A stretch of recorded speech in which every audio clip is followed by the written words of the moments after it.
Meanwhile, over in Washington, UN Chief Ban Ki-moon and U.S. Secretary of State John Kerry made clear that they agree that time should be not wasted in penalizing North Korea for its latest nuclear test. For more on what was said between the leaders and Capitol Hill's foreign policy on Pyongyang, here's our Choi You-sun.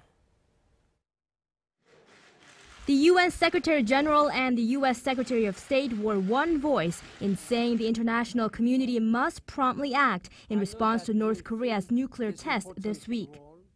I encourage the Security Council to act with unity and to take appropriate measures as soon as possible. This week's test was an enormously provocative act that warrants a strong, a swift, and a credible response from the global community. Calling North Korea's latest provocation a direct challenge to the world, Ban Ki-moon said he counted on John Kerry's leadership to bring out a unified response from the 15-member Security Council. To that end, Secretary Kerry said he would ramp up coordination with the Council and members of the six-party talks to guarantee an appropriate counteraction. On Capitol Hill, a bipartisan group of U.S. senators headed by Foreign Relations Committee Chair Robert Menendez introduced a bill to prevent Pyongyang's nuclear proliferation.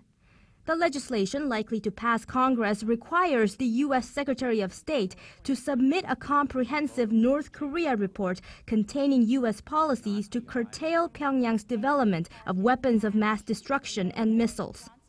The legislators also urged Washington to extend sanctions designation on new North Korean entities and individuals.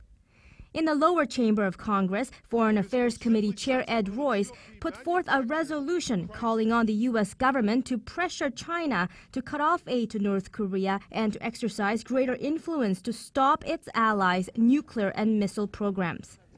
Choi You-sun, Arirang News.